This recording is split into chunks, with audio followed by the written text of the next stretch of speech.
നമസ്കാരം. കഴിഞ്ഞ ദിവസം മാധ്യമങ്ങളൊക്കെ ഏറെ ചർച്ച ചെയ്ത ഒരു സംഭവമാണ് പ്രതിപക്ഷ നേതാവ് രാഹുൽ ഗാന്ധിയുടെ വാർത്താ സമ്മേളനം. മോദി വിരുദ്ധത മാത്രം ലക്ഷ്യം വെച്ചുകൊണ്ടാണ് BJP വോട്ടർ പട്ടികയിൽ ക്രമക്കേട് കാണിച്ചെന്നുള്ള അടിസ്ഥാനരഹിതമായ ആരോപണം പപ്പുമോൻ രാഹുൽ ഗാന്ധി ഉന്നയിച്ചത്. ഇതിനെക്കുറിച്ച് എന്താണ് പറയാനുള്ളത്? സാന്ദ്ര, ആദ്യമേ പറയാം, ഈ രാഹുൽ ഗാന്ധി എന്ന് പറയുന്ന വ്യക്തിക്ക് ഇപ്പം ഒരു തരത്തിലുള്ള അത്രയ്ക്ക് അങ്ങോട്ട് ഭാരതീയ രാഷ്ട്രീയത്തിൽ നിലപാടുകൾ പറഞ്ഞു നിൽക്കാൻ സാധിക്കാത്തൊരു സാഹചര്യമാണ്. ഒന്നാമത്തെ കാര്യം, മുത്തശ്ശി പാർട്ടി എന്ന് പറയുന്ന കോൺഗ്രസ് നിലവിൽ ഇപ്പോൾ തന്നെ ഏകദേശം നാശത്തിൻ്റെ വക്കിലാണ്. പോരാത്തതിന് ഈ കുടുംബ രാഷ്ട്രീയം മുന്നോട്ട് വച്ചുകൊണ്ടുള്ള ആ ഒരു രീതിക്കൊക്കെ അസ്തമനമായി കഴിഞ്ഞു ഭാരതത്തിൽ. പ്രത്യേകിച്ച് 2014 ശേഷം നരേന്ദ്രമോദി എന്ന് പറയുന്ന വ്യക്തിയുടെ നേതൃത്വത്തിൽ BJP സർക്കാർ നിലവിൽ വന്നതിന് ശേഷം ഈ പറയുന്ന കുടുംബ വാഴ്ചയ്ക്കും കുടുംബ രാഷ്ട്രീയത്തിനുമൊക്കെ അന്ത്യം വന്നു എന്ന് തന്നെ വേണമെങ്കിൽ പറയാം. ഈ ഒരു സാഹചര്യത്തിൽ കോൺഗ്രസിൻ്റെ കയ്യിൽ നിന്നും ഭരണം പോകും, അല്ലെങ്കിൽ കോൺഗ്രസിലെ കുടുംബ രാഷ്ട്രീയം നശിച്ചു പോകും എന്നൊരു സാഹചര്യം എത്തുമ്പോൾ സ്വാഭാവികമായിട്ടും അതിൻ്റെ നേതാക്കന്മാർക്ക് ഒരു കല്ലുകടി ഉണ്ടാകാം. ഈ വികസന പ്രവർത്തനങ്ങൾ മുന്നോട്ട് വയ്ക്കുന്ന രാഷ്ട്രീയത്തെയും, അതായത് 2014 മുമ്പ് ഭാരതം കാണാത്ത തരത്തിലുള്ള വികസന പ്രവർത്തനങ്ങൾ സാധ്യമാക്കുന്ന ഒരു രാഷ്ട്രീയ നേതൃത്വത്തെ, അതിനെ സത്യത്തിൽ കോൺഗ്രസ്സുകാർ ഭയക്കുന്നുണ്ട്. ഈ ഭയമാണ് രാഹുൽ ഗാന്ധിയെ കൊണ്ട് ഇത്തരത്തിലുള്ള പൊള്ളയായ ചില കാര്യങ്ങൾ ചെയ്യിപ്പിക്കുന്നത്. ഇപ്പോൾ ഒരുപാട് പേരുടെ വോട്ടർ പട്ടിക എടുത്ത് കാണിച്ചിട്ട് ഇതിൽ പൊള്ളത്തരങ്ങൾ കാണിച്ചു, ഇതിൽ കള്ളത്തരങ്ങൾ കാണിച്ചു, എന്നിട്ടാണ് ഇവിടെ അധികാരത്തിൽ വീണ്ടും നരേന്ദ്രമോദി സർക്കാർ കയറിയതെന്നാണ് രാഹുൽ ഗാന്ധി കഴിഞ്ഞ ദിവസത്തെ വാർത്താ സമ്മേളനത്തിൽ പറഞ്ഞിരുന്നത്. ഇതിനേക്കാളും എത്രയോ വലിയ വിഷയങ്ങൾ ചർച്ചയ്ക്കെടുക്കാവുന്നൊരു സാഹചര്യമാണ് ഇപ്പോൾ. അതൊന്നും എടുക്കാതെ എന്തുകൊണ്ട് ഈ ഒരു സാഹചര്യത്തിൽ രാഹുൽ ഗാന്ധി ഈ ഒരു സംഭവം പൊക്കി പിടിച്ചു കൊണ്ടുവരുന്നു എന്ന് പറഞ്ഞു കഴിഞ്ഞാൽ അതിനൊറ്റ ഉത്തരമേ ഉള്ളൂ. രാഹുൽ ഗാന്ധിക്ക് വീണ്ടും ഇതുപോലെ പ്രധാനമന്ത്രി കസേരയിൽ കയറിയിരിക്കണം. അതിനു വേണ്ടിയിട്ട് ഒരു ത്രെഡ് ഉണ്ടാക്കണം. ഈ ത്രെഡ് എന്ന് വെച്ച് കഴിഞ്ഞാൽ ഈ കല്ലുകടി എന്ന് വേണമെങ്കിൽ നമുക്കതിനെ മലയാളത്തിൽ പറയാം. ഈ സാധാരണക്കാരായ ജനങ്ങൾക്കിടയിൽ രണ്ട് ചേരിതിരിവുണ്ടാക്കി ഈ നരേന്ദ്രമോദി സർക്കാർ ഭാരതീയ ജനങ്ങൾക്ക് വേണ്ടി ഒന്നും ചെയ്യുന്നില്ല എന്ന് വരുത്തി തീർത്തുകൊണ്ട് രാഹുൽ ഗാന്ധിക്ക് വീണ്ടും കോൺഗ്രസിനെ അധികാരത്തിൽ വരുത്തണം, പ്രധാനമന്ത്രി സ്ഥാനത്തേക്ക് കയറിയിരിക്കണം. ഇതിനുള്ള ഏറ്റവും വലിയ ഉദാഹരണം നമ്മൾ കുറച്ചു കാലം മുമ്പ് കണ്ടതാണ്. ഇന്ത്യ സഖ്യമെന്ന് ഒരു അലയൻസ് കൊണ്ടുവന്നിട്ട് ഈ നാട്ടിൽ കൊണ്ടുവന്നിട്ട് എന്താണ് ഇവിടെ സാധിച്ചത്? ഈ പറയുന്ന 16 അംഗങ്ങൾ കയറി അതിൻ്റെ അകത്ത് കയറിയിരുന്നു, ആയിരക്കണക്കിന് നേതാക്കന്മാർ അതിൻ്റെ അകത്ത് വന്നു. ഇതിനകത്തുള്ളവർക്കെല്ലാം എന്ത് ചെയ്യണം? പ്രധാനമന്ത്രിയാകണം. ഇതിനു വേണ്ടി തമ്മിലടി നടന്നു. ഈ ഇന്ത്യ സഖ്യം അവർ തന്നെ പൂട്ടിക്കെട്ടിപ്പോയി. ഇവരുടെ പ്രധാനമായിട്ടുള്ള ലക്ഷ്യം എന്തായിരുന്നു? ഇന്ത്യ സഖ്യം ഉണ്ടാക്കിയതിൻ്റെ BJP സർക്കാരിനെ വലിച്ചു താഴെയിടുക, BJP സർക്കാരിനെ ഇല്ലാതാക്കിയ ശേഷം അവിടെ കയറിയിരിക്കുക. സ്വാഭാവികമായിട്ടും ഇന്ത്യ സഖ്യം ഈ നരേന്ദ്രമോദി സർക്കാരിനെ പിന്തള്ളിക്കൊണ്ട് മുന്നോട്ട് വന്നു കഴിഞ്ഞാൽ അതിൽ പ്രധാനമന്ത്രി സ്ഥാനാർത്ഥിയായിട്ട് ഈ പറഞ്ഞ രാഹുൽ ഗാന്ധിക്ക് തന്നെ കയറിയിരിക്കാമെന്നൊരു വിചാരമുണ്ടായിരുന്നു. ആ വിചാരത്തിനാണ് സത്യം പറഞ്ഞു കഴിഞ്ഞാൽ ഇന്ത്യ സഖ്യത്തിനകത്ത് തന്നെ അടിപിടി കൂടി നശിപ്പിക്കേണ്ടത്. സ്വാഭാവികമായിട്ട് ഇവിടുത്തെ ജനങ്ങൾക്ക് ആവശ്യം എന്താണ്? വികസന പ്രവർത്തനങ്ങൾ. അപ്പോൾ വികസന പ്രവർത്തനങ്ങൾ കൊണ്ടുവരുന്നൊരു സർക്കാരിനെ എങ്ങനെയെല്ലാം ഇകഴ്ത്തി കാണിക്കാം അങ്ങനെയൊക്കെ എഴുതി കാണിക്കാൻ രാഹുൽ ഗാന്ധി ശ്രമിക്കുന്നു, അല്ലെങ്കിൽ രാഹുൽ ഗാന്ധിയും കോൺഗ്രസും കൂടി ചേർന്നുകൊണ്ട് ശ്രമിക്കുന്നു എന്നുള്ളതാണ്.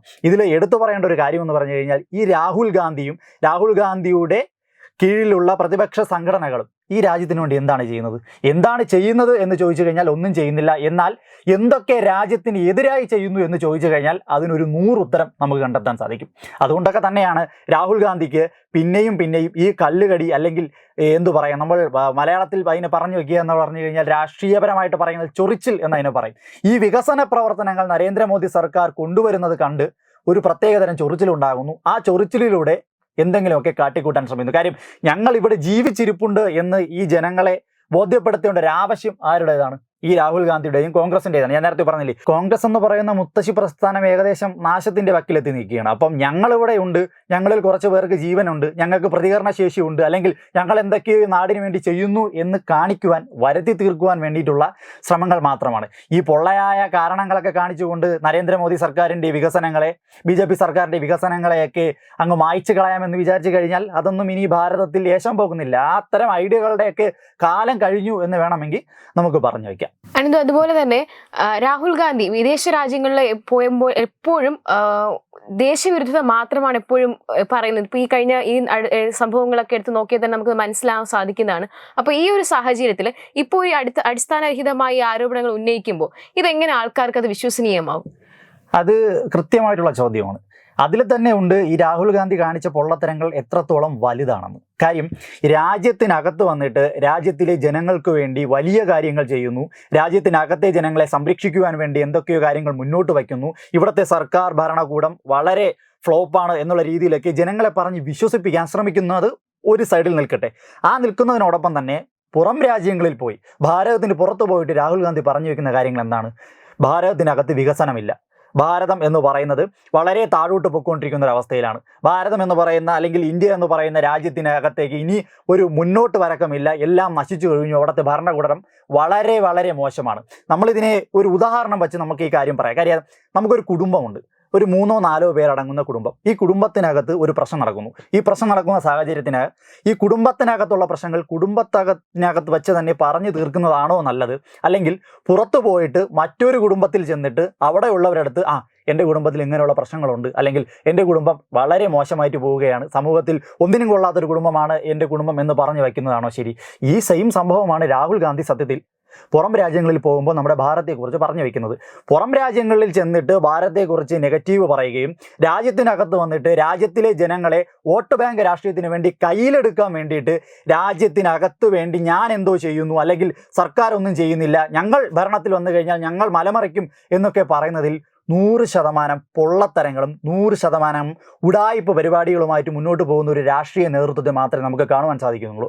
ആ ഒരു കാഴ്ചപ്പാടിൽ നിന്നുകൊണ്ട് തന്നെ ഒരു കാര്യം വ്യക്തമായി നമുക്ക് ഇപ്പോൾ മനസ്സിലാകുന്നതെന്ന് പറഞ്ഞു കഴിഞ്ഞാൽ, രാഹുൽ ഗാന്ധി കഴിഞ്ഞ ദിവസം നടത്തിയ വാർത്താ സമ്മേളനം അത് എന്തിനു വേണ്ടി നടത്തിയെന്ന് ചോദിച്ചാൽ, കോൺഗ്രസ് എന്ന് പറയുന്ന മുത്തശ്ശി പ്രസ്ഥാനം ഭാരതത്തിൽ നശിച്ചിട്ടില്ല എന്ന് വരുത്തി തീർക്കണം. രണ്ടാമത്, ഞങ്ങളെപ്പോലുള്ള ചില രാഷ്ട്രീയ നേതാക്കന്മാർ ഭാരതത്തിൽ ജീവിച്ചിരിപ്പുണ്ട് എന്ന് വരുത്തി തീർക്കണം. അതിൻ്റെ ഒപ്പം BJP സർക്കാരിനെ ഡീഗ്രേഡ് ചെയ്യണം. ഇതിനുവേണ്ടി മാത്രമാണ് കഴിഞ്ഞ ദിവസം വോട്ടർ പട്ടികയിൽ വ്യാജത്തരം കാണിച്ചിട്ടാണ് BJP സർക്കാരും നരേന്ദ്രമോദി സർക്കാരും വീണ്ടും അധികാരത്തിൽ വന്നു എന്നുള്ള രീതിയിൽ രാഹുൽ ഗാന്ധി പറഞ്ഞു വയ്ക്കുന്നത്. വ്യക്തമായി പറഞ്ഞു കഴിഞ്ഞാൽ രാഹുൽ ഗാന്ധിയുടെ ലക്ഷ്യം ഒന്നേ ഉള്ളായിരുന്നു, ഞാൻ എന്ന് പറഞ്ഞൊരു നേതാവ് ഇവിടെ ഉണ്ട്, എനിക്ക് ചില കാര്യങ്ങൾ പറയുവാനുണ്ട്, എന്നെ ആരും മറന്നു പോകരുത്. അതിൻ്റെ കൂട്ടത്തിൽ BJP സർക്കാരിനെയും നരേന്ദ്രമോദി സർക്കാരിനെയും ഒന്ന് ഡീഗ്രേഡ് ചെയ്യണം. അവരുടെ വികസന പ്രവർത്തനങ്ങളിൽ നെഗറ്റീവ് ഉണ്ടാക്കണം. ഇതിനുവേണ്ടി ഇന്നലെ കാഴ്ചവെച്ച ഒരു പൊറാട്ട് നാടകം മാത്രമാണ് ഈ പറയുന്ന ആ വാർത്താ സമ്മേളനം എന്ന് നമുക്ക് ഒറ്റ വാക്കിൽ പറഞ്ഞു വയ്ക്കാം. നമസ്കാരം.